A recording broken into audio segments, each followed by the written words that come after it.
Welcome to the Westside Investors Network, WIN, your community of investing knowledge for growth. This is the Real Estate Professionals Investing Podcast for real estate professionals by real estate professionals. This show is focused on the next step in your career, investing. Thank you for listening. And please, if you like our content, rate us on your podcast provider. Just a quick disclaimer, the views and opinions expressed in this podcast are for educational purposes only and should not be construed as an offer to buy or sell any shares or securities, make or consider any investments, or take any other action. And now, AJ and Chris Shepard. Hello, and welcome to the Westside Investors Network. This year, we're launching a new segment on the show, the Deal Deep Dive. These are mini episodes where our featured guests will share their unique stories on a specific deal they've participated in. We will go deep on all aspects of the deal, from finding it to making the offer, due diligence, and more. Do us a solid and smash that subscribe button, leave us a rating, and further your investing journey. All right, Scott, thank you so much for joining me today on the Deal Deep Dive from the WIN podcast. Scott, before we get going, you want to introduce yourself and tell us about your background? Well, first, Trent, thanks for having me. I really appreciate being here. The intro should be very brief, but a little bit about my background. I've started in real estate, getting my master's in architecture. I was fortunate enough to be connected with a professor who actually owned a development company, an architectural firm, and a contracting company. So it was perfect for me because as a graduate student, I was approaching it as a job. And so he had 50 students in our class, and he brought to us a 50-acre site and said, tonight, go home and come up with 1,000 multifamily units for the site. And it was originally a Sara Lee factory. And so we were actually working on a real project right from the beginning. And mine was fortunate enough to be picked of all the 50 students. And my concept got implemented over the next 6 years. And so I worked on it for 3 years while in my graduate program, and then also 3 years after I graduated, still working for him. So my day was getting in the office at 7:00, working for him until 12, then driving to class, being in class from 1 to 6, and then I drive home and do homework from 7 until midnight for him. So I learned a lot during that period of time. I wonder how many people could say that they designed their first deal while still being in school. Does that happen a lot? Did that happen at all in your program other than this one? No, well, it happened in his class, but I wouldn't say it happened in the program. So I later on went on to teach at IIT where I got my master's. And, I've been fortunate enough to be involved with different universities and such. And there's this real tension, there's real struggle between the academic and the real world.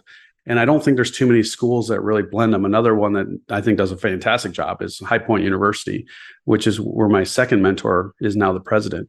And they blend the two. So they have like Steve Wozniak coming in and teaching, and Mark Randolph from Netflix, and they're working on real projects. And to me, that is like the best education because you're working on real things. And so when I was a TA, when I was a professor at IIT, there was always this tension that, he was promoting things that were too real. It didn't give students the creativity to explore and this and that. Sure, you can explore, you can do all those things, but you still have to recognize that if you're an architect and you're working on a drawing and it doesn't get built, then all you have is a drawing. It's like it only becomes a building when it gets built. So if you can't build something, then it's just a drawing. So that's where my perspective was, and I was very fortunate to be in that situation. I think that's a great perspective to have because I know when I came out of school, I learned more in the first 2 years in the real world than I did in however many years I was in school prior to that. And being able to apply these real life skills and real life knowledge, I think goes way past the book work that you might learn. And obviously it's important, but unless you have, like you said, unless the building gets built, it's just knowledge in your brain at that point. So I think that's a great point. Scott, I know we talked about creative financing a little bit for our deal today. You want to dive into it and tell us about the deal? Sure. We bought this 90,000 square foot building in Dayton, Ohio. It was completely empty. It had been empty for quite a while. And everyone was trying to make it into apartments. It just couldn't physically be built into apartments. With my background in multifamily, which is where I came from, the most important thing for a building, and most people, scratch their head about this, like, is it number of kitchens, number of bathrooms? It's really what's your structure and how's it lay out for parking stalls. It all comes down to parking. It's really exciting topic of, parking. But when we were designing these buildings to accommodate, 400 condominiums and townhomes and such, we always began with the foundation to accommodate as much parking as possible so that you could get everybody to have a parking space. And so this building in Dayton had an irregular structure, which was horrible for both traffic circulation as well as parking. So you just couldn't get the density. And there was no site available for on-site parking. So no matter how many people wanted to convert the building into apartments, it just couldn't be done because you couldn't meet the zoning criteria. And so it was zoned for self-storage, and we bought it. We bought it for $1 million, which is far below replacement cost, which was one of the reasons why it was attractive to us. And we layered in a bunch of different things within the capital stack. So we had our normal investors, we had IRA investors, we had opportunity zone investors, then we had PACE financing, and then we had our debt financing. So within that capital stack, we had 5 different layers within our total capital stack. Can you explain the difference between PACE financing and the traditional financing? Sure. So PACE financing is actually a program through a federal program. So we were dealing with multiple federal programs. The Opportunity Zones was a federal program through the Department of Treasury. And then we had the PACE financing, which was through the Department of Energy. So the Department of Energy said, hey, if we will allow this program to exist, but like the Opportunity Zones, it's going to be implemented at the state and local level. And so if any building has improvements in terms of energy performance, it will qualify for PACE financing. So since our building had no electricity, had no gas, and it didn't even have windows. So, for us to improve the building in terms of the economic performance or making it more green, it was fairly easy for us to do that. I mean, we put on energy efficient roof, reflective roof. We put on energy efficient windows. We put in state of the art mechanicals in terms of both MEPs, mechanical, electrical, and plumbing. And so we were able to do all these things, including the elevator, and we qualified for like $1 million of PACE financing. So we had to prove that. And then once we did that, then the local economy says, yes, we will adopt this. And so what happens is that financing, that $1 million gets applied towards your property taxes as a special assessment. And as a result of that, what you're doing is it's not part of the traditional capital stack because it is a special assessment. It's a part of your property taxes. So it's above the line item. It's shown as equity versus debt, but it's financed over the lifespan of the improvement. So in this case, it was like 25 years. And so we could get low financing for that $1 million that was quote unquote equity versus debt. It's still structured like a debt, but it's considered an equity position versus debt. Thank you. So you said you found the deal for $1 million, which was below replacement cost, like we talked about. It sounds like it was more of a shell of a building than an actual building at this point. There was nothing in the building except for on the first floor. There was some like small offices and stuff that we demoed, but it was basically a concrete slab structure, concrete columns, and then it was a masonry exterior. And this was what blew my mind away. The insulation on the roof was about 30 inches of sand. So they had the concrete deck, and then they had 30 inches of sand, and then they had a membrane roof on top of that. We've never seen that before.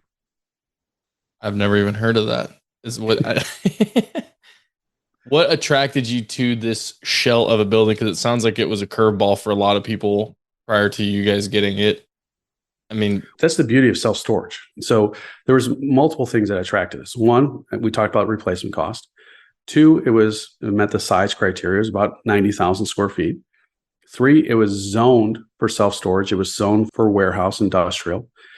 5, it was in a great community where it was expanding. We were seeing like over 1,000 rental units coming into the market within 2 miles of our building. And 3, I'm up to what? I can't even count anymore, like 6. The saturation level for self-storage was well below the market. So the normal market is 7 square feet of lockers per capita. And this building was like at 3. And so, we could have plenty of demand for self-storage, even if we came and built. If there was 90,000, if we had like 60,000 square feet of lockers. And what year was this in? We brought this building online in 2021. We just brought it online last year. Okay. In fact, it was our first one-stop self-storage location. Can you, and I'm sure you've researched it plenty, can you talk more about self-storage? Because I know it's a big investment craze right now in the commercial real estate world. Do you think that that will ever get oversaturated? Because I know in my local market, there's self-storage, or there was self-storage popping up everywhere. In Dayton, I know you said it was below per capita square footage. Did you ever have concerns of going through with self-storage? Well, it's a great question because ultimately everything becomes oversaturated, right? So it's a matter of not if, but when. It's like, I love people who say, well, if I die, well, there's a couple things that we're assured of in life, like one, being born, two, we need food, and three, we will die, right? I mean, it's not a matter of if, it's a matter of when. So the market for self-storage is 3 to 5 miles. That's it. And so, for instance, when we were looking at locations in Milwaukee, one was way oversaturated. And then we drove 20 minutes and it was way undersaturated. So even within a city, you can have both. So it's a matter of that 3 to 5 mile radius. And so that's a general speaking. Like if you're out in the country, it's like a 20-minute drive. What are people willing to drive? It's 20 minutes for self-storage. So if you're like in New York City, that's like what, about a half a block. And if you're out in the country and you can go like 80, down to the post office, then it's like 20 miles, right? So it really just depends in terms of what your 20-mile radius is in terms of driving. And so, yes, we do look at that. But one of the couple things that eases our concerns is a lot of municipalities are actually against self-storage. They don't recognize what a benefit it is both on the residential and the commercial side to businesses. So they're restricting the zoning of it. So zoning is one of the biggest natural barriers to entry that protects our investments. Why would a local municipality be so against it? Well, Dayton was. They were totally against it. And they tried holding up our PACE financing because of it, because it's quote unquote a dark building. If you looked at a normal retail, you're going to have, look at a mall. Look how many parking spaces you need just to accommodate people coming and going, right? The average traffic flow through a self-storage facility is like 4 cars per day. So it's considered dark because you're not having all this traffic. You're not generating sales tax. And so what they try to do is they said, we're not going to allow your PACE financing because the local government has to allow it to be put on the property taxes. And they said, we're withholding it. And I said, you can't do that. It's a federal program. I'm not getting my financing through Dayton. I'm getting it privately, but it's through this program. And they said, well, we want retail. And I said, what do you want? They said, we want a coffee shop. And I said, okay, well, took out my paper. I'm like, coffee shop is typically 1,200 square feet. I'll give you the prime corner of my building on the first floor.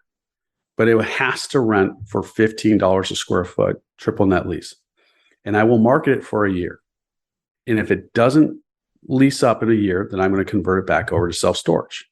And they said, we'll agree to that, but you need to be at $4 a square foot.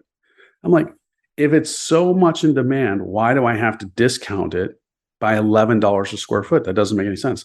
I will agree to drop it to 12. And they said, fine, we'll do it, but it has to be 18 months. So we listed it. And we got one phone call.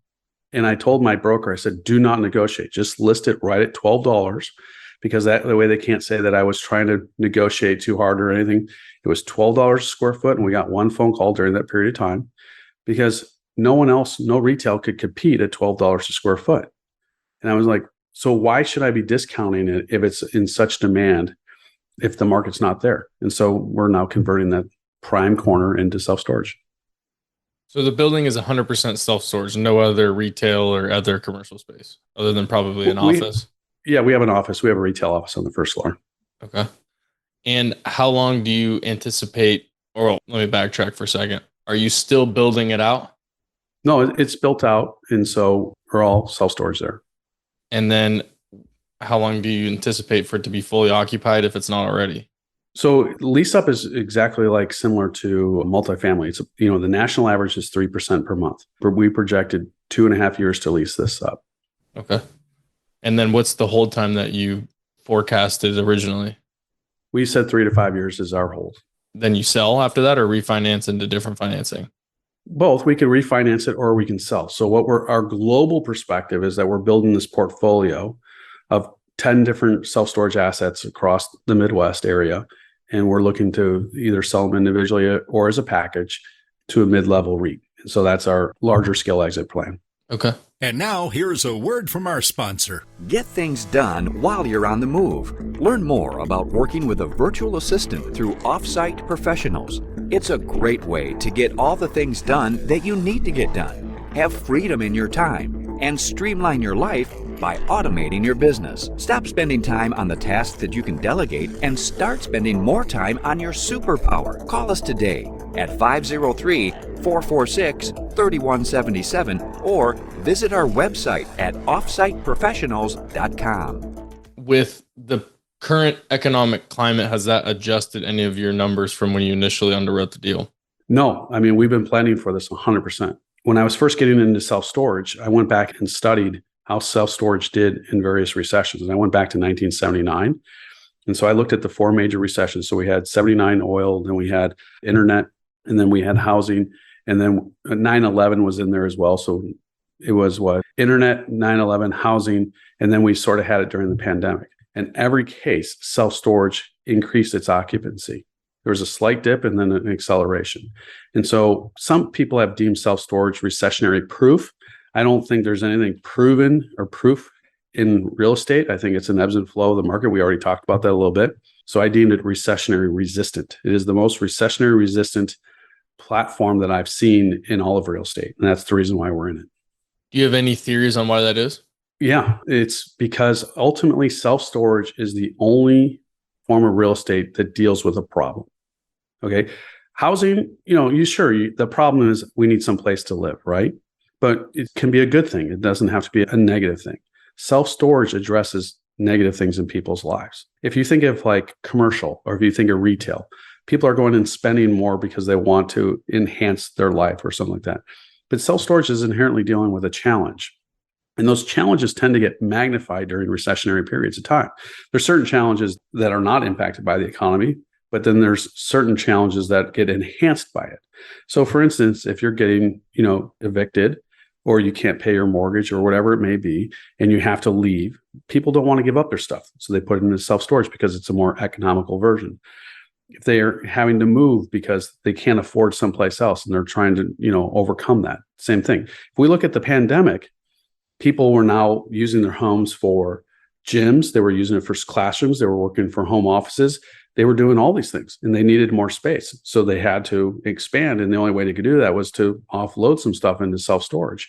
But also businesses. Look at all the challenges that businesses have gone through during the last couple of years with supply chain and trying to make sure that they had enough inventory to support their businesses. So what they do, they're putting stuff into self-storage in order to service their business.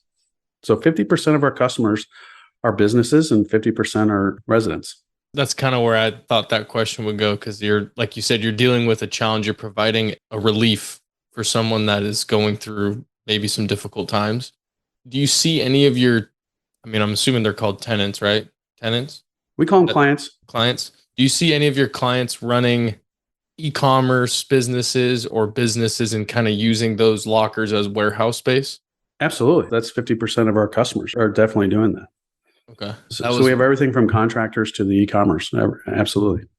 That's always been something I've been curious about, because my wife and I had a storage unit when we were moving into this place, and I would see similar people whenever we were moving in and out, making multiple trips. And I'm like, I wonder if they're using this as a warehouse or if they're moving too, because it didn't seem like they were loading up everything at one time and getting out of there. The best thing I just recently saw was a guy, and I can relate to this because he clearly lives in a small apartment or something like that, but he walks in and then he walks out with his hockey bag.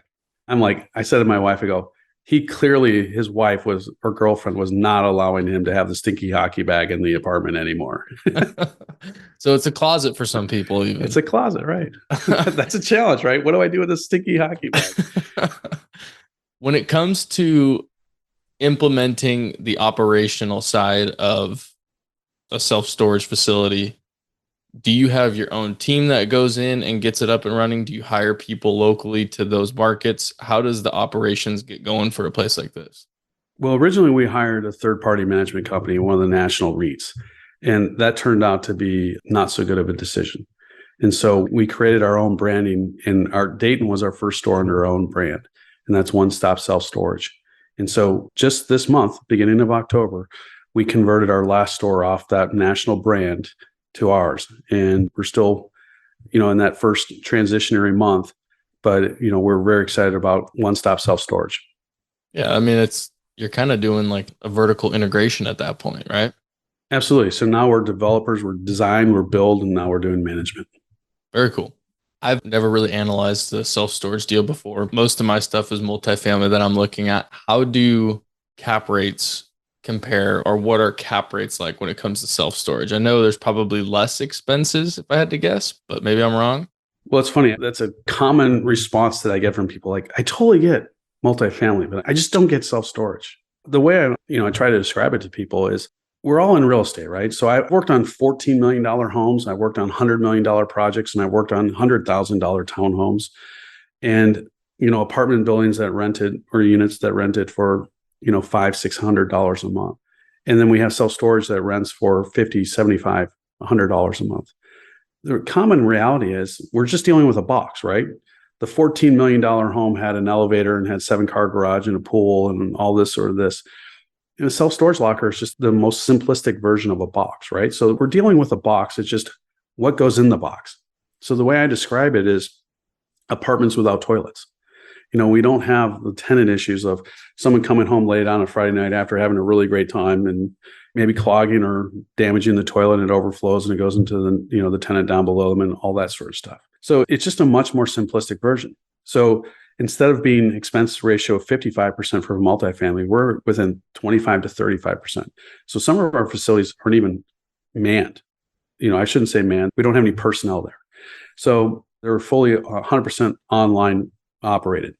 So we do have people that go and, clean them up, make sure that they look good. We call them the beautification people. And so that, they're the landscapers or the maintenance people that go and take care of the things, but we don't have any sales staff. It's all done online. And so in that sense, our expense ratio is far less. So our biggest two line items typically are real estate taxes and personnel. So our larger facilities, our Class A facilities, have people there, 1.5 to 2 people per week there. But that's our biggest expense. So after that, it's utilities. So it's a lot easier to manage. Our repair and maintenance is fractional, the difference. But the cap rates, depending on if you're Class C, Class B, or Class A. Class C is just more rural, first generation self-storage. Class B is more suburban. Class A is urban, 100% drive-in, climate controlled, those sorts of things. So we're seeing cap rates. When I first got into this, cap rates would be anywhere from 10 to maybe 8. Now we're seeing, 6 down to 3.5. So it's becoming more attractive, and people are seeing that how well they do in recessions. Right now, they're trading at ridiculously low cap rates. I haven't been in multifamily as long as other people I've talked with, but that's kind of what I'm getting from the multifamily space too, is cap rates are squeezing. And now we're in this kind of limbo period where cap rates are starting to increase a little bit. Do you think there's going to be any opportunity like that, or knowing that people think self-storage is recession proof or recession resistant? Do you think people are going to place their money in self-storage rather than multifamily at this point? Oh, we're already seeing it. Like, Blackstone invested over $1 billion. Extra Space invested over $1 billion. Warren Buffett's in it. Bill Gates is in it. So we're seeing the big money coming in. The difference is I thought we were at the height of the multifamily market in 2018, and I sold off my portfolio at that point in time of multifamily. And it's only gotten more cap compressed. And I was just having this conversation online with a person who was wanting to develop multifamily in this marketplace. And I said, the challenge with it is inherently, if your cap rate is at 3%, where's it going to go? Because your interest rates are higher than your cap rates right now. So you have that invert in the yield, which makes it much more difficult and much more risky an investment when that happens. So when we model things, we're not modeling it at the 3 cap. We're not modeling it at that low of cap rate. We're still modeling it, in the 6 and 7s to make sure that we're not getting in a position where we're getting upside down inverted with the cap rate and the interest rates. That makes sense. I actually just heard that for the first time too. We're getting that invert in interest rate to cap rate right now. That was kind of the limbo period I was talking about, where your interest rate's at 5.5%, 6%, and all of a sudden you're still seeing multifamily get listed at a 4 cap, which I don't know if it's even possible to get that to pencil unless you're putting a lot of money down up front. You have to, but you have to also say, well, what's my long-term goal in this? historically you would see that because it would be like pension funds where they just needed to place their cash. So it'd be big, huge institutional investors coming in because they needed a yield on their investment in order to, keep up with inflation, right? To outpace inflation. And so like my cousin was one of those investors, or is one of those investors. He runs it for a huge Mason union and other unions and stuff like that. And they'd be buying buildings all cash because you can't, with the spread on that, if you're paying on the interest, you're getting killed, you're getting crushed. Mm-hmm. Which, I think we'll probably start seeing that now, where people are going to start buying cash and maybe refinancing down the road. But at this point, it seems like borrowing money is not going to pencil as well as it did 2-3 years ago. And that's the whole benefit of why you have debt, right? If money is cheap, this was the problem in 79. And it was interesting because I gave a speech in March in Vegas when I was presented with an award for a lifetime of work, which I don't know what the criteria was for evaluating that. I'm just putting that out there. I just accepted it. I didn't question it. But I went back and compared 1979 to where we are right now. And the similarities were eerie. Okay. Like Russia invades. It was Afghanistan, Ukraine. We looked at, take a guess on this one. Guess what gas prices were adjusted to current market prices for gas in 1979? Give me a dollar amount. $5.50. $2.35. And here in Chicago, we're paying like $6 a gallon. Okay. So then we looked at housing starts, exactly the same. We looked at unemployment, very similar. We looked at GPI. All those things. We went through like 9 different criteria. The most telling was what the U.S. Olympic hockey team did. So in 1979, 90, 80, they won the gold medal, but we only did quarterfinals this year. So, that's where the whole analysis got thrown out the window. But if we look back and compare those two, it's eerily similar in terms of what was happening in 1979 to what's happening right now. And I'm sitting up there saying, hey, we're in the forefront of a recession. And everyone's like, the questions are like, well, where were you coming up with this stuff? And I'm like, look at the data. Mm-hmm. So what was happening in 1979 is real estate was not trading because of the value of the property. It was trading based upon the value of the mortgage. So people were assigning their mortgages and people were buying houses based upon the mortgage that came with the house where they could assign it because the interest rates were going so high. And so people couldn't pencil out what was happening with the housing prices. So what became more valuable was the mortgages. You're in the commercial world. I don't know how much you're paying attention to the residential and small commercial, but I just had someone for the first time tell me about that. They're marketing the property at, $950,000, but the kicker is that the seller needs to assign his 4% interest rate mortgage, which is a 7-1 ARM or something like that, but it's still variable, but it's at a 4 until 2027. And so that's the value in the project's okay, but it's not a home run by any means, but the home run is the 4% loan that's on it. Yeah. And are you willing to take a gamble for the next 4 years, right? I might take that bet because, again, I look at history, right? That was my undergraduate, was history degree. And I said this going into the last election. So please don't hear me as being one party or the other. It's just strictly the facts. Since the 1980, when Carter only had one term. Why do you have one term? Because everything was way out of whack. Fuel was out of whack, hostages, everything. It was just a horrible situation, right? And 49 out of 50 states voted for Reagan. And we gave Reagan 8 years, then we gave Bush 8 years, and then it flipped. And then we went to Clinton, then we went to Bush, then we went to Obama. Everyone was given 8 years until I said, people were asking me to predict what was going to happen in the election. And I said, first I said, if the Republicans don't win the next election, it's their fault because every 8 years it's switching. But if Trump does not repeat, it's because of the economy, something else that is really whacking it because people vote on the economy. And sure enough, the pandemic hit and the economy started to suffer. And, and he did not do well with Twitter and all these other things. And he gave people a reason. They voted him out.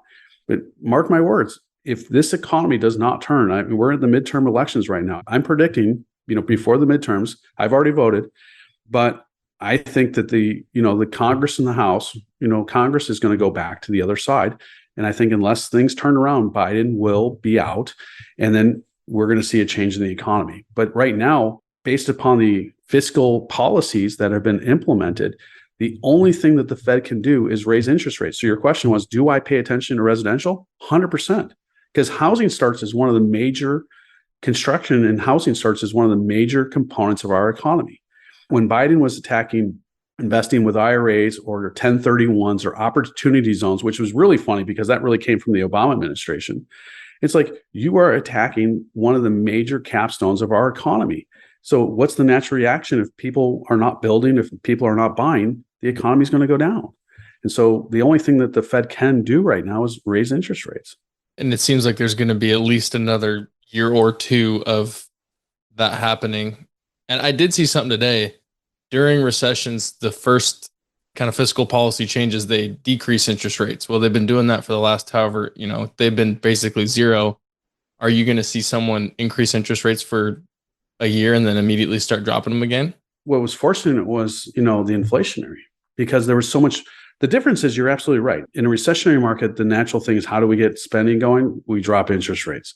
Mm-hmm. But the problem was we were flooding the economy with so much currency that the monetary policy and the fiscal policy were not aligning because we're pumping so much cash into it that people were still spending, which is just raising inflation. So I just read recently a great article. Everyone's like, it's labor. I'm like, there's no way that labor is driving this because it's not like if people were making that much more money, then they wouldn't be complaining about what they're paying at the pumps or in the grocery stores. Mm-hmm. Labor only accounted for 8% of it. It was corporations that are trying to recoup what they lost in the pandemic. And so what's really driving this is trying to, make back more money.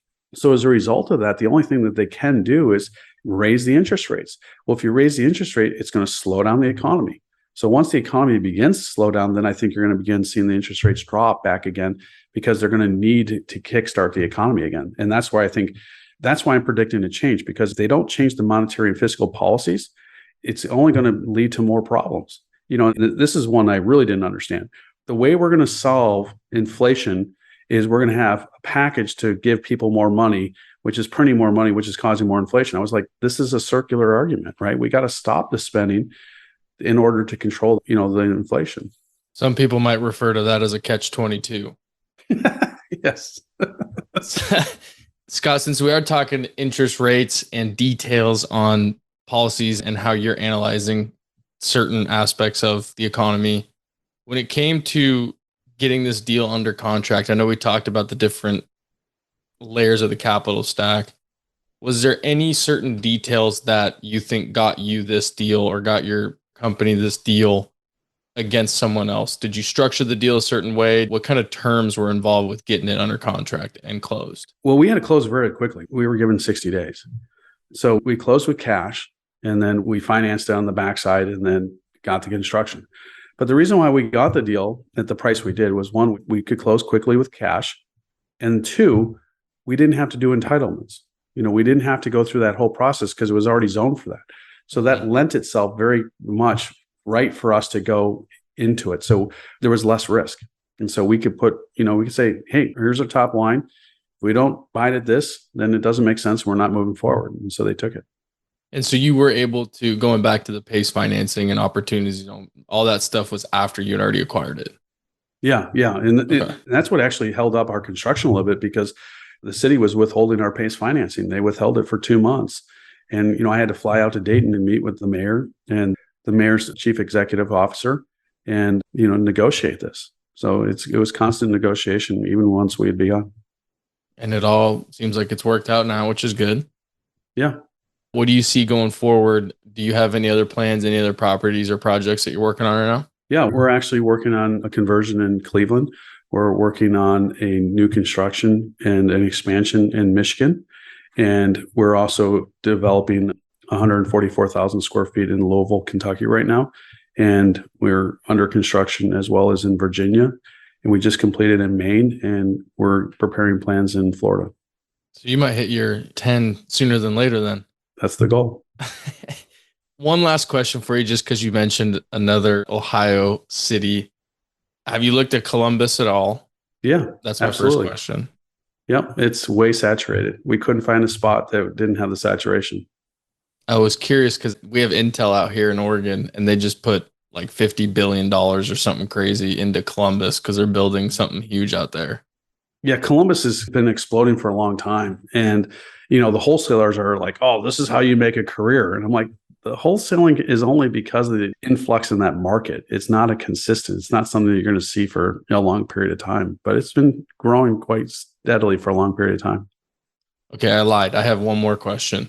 Okay. So why do you focus in the regions that you focus, Midwest, Southeast? Is there any particular reason that you focus in that area or those Higher areas? probability of success. If you look historically at the East Coast, Florida, Texas, all those different locations, originally the market saturation was 7, and like New York City was 9. Now we're seeing building new construction where it's 13. It's like way double what the market is. And that for me is way too much risk.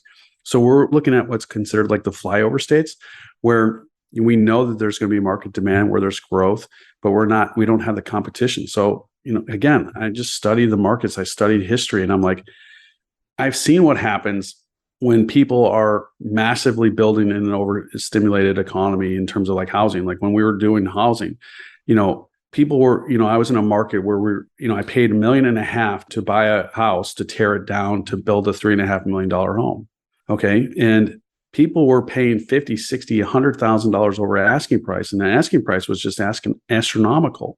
And at the same point in time, I'm hearing the Fed talk about a housing bubble burst. And, people were loading up on 10 properties just to have the pipeline. And I'm like, I stopped buying and I sold, and I was chastised because I sold too low. And I'm like, look, I'm out.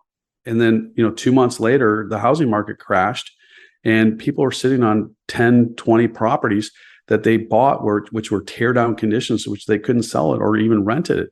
And that's why, a lot of why those banks went under, because they were just lending on deals that were, well out over their skis. And that is a perfect explanation. That's kind of what I was thinking. And being from Oregon, luckily I have family in the Midwest, but those are markets that, our partnership is starting to really examine it and dive deep into, because here is tough right now. It's oversaturated. There's a lot of people here and prices are high. And I think we'd have a lot better chance or increase our success rate if we were able to look in other markets like the Midwest, the Southeast, those areas. Absolutely. We bought this building in Milwaukee. It was 102,000 square feet. We did historic tax credits. It's a whole different capital stack on that one. But it was $1.7 million. We had investors from San Francisco came out and they're like, this is a 1-bedroom condo. $1.7 million is a 1-bedroom condo. You're buying 100,000 square feet. I'm like, just think how great a deal that is. Yeah. Your money goes a lot further. Exactly. That's awesome. Is there anything else you'd like to say today, Scott? Well, if anybody is interested, and we appreciate you having us on this interview, feel free to reach out to us. And what we'd like to do is if anyone mentions this show, we will give them 2 free gifts. One is a feasibility study, one that we did for our project in Dayton. And we hire consultants to assess the area, assess the market, and then they do a report for us. It's about 175 pages. And the reason why it's good is it doesn't just talk about that market, but it talks about self-storage as a whole. And so we will give that to anybody who emails us. And we'll also give them a deal analyzer. So that way you can compare multifamily or single family compared to self-storage and see what the assumptions are there that we do that. So if anybody emails us, we're happy to give those 2 free gifts. Awesome. And what's the email? It's info@coda, CODAMG.com. That's info@CODAMG.com.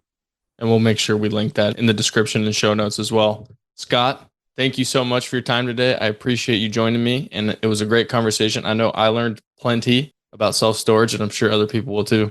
Thanks for having me, Trent. Thank you for listening to this episode of the Real Estate Professionals Investing Podcast on WIN, your community of investing knowledge for growth. We hope that this episode has increased your knowledge and added value to your path to freedom. If you would, please take a second to rate us so that we can get more great investors to interview. If you or someone that you know wants to be on, please visit westsideinvestors.com and fill out our form to be on the show. Thank you again and enjoy your day.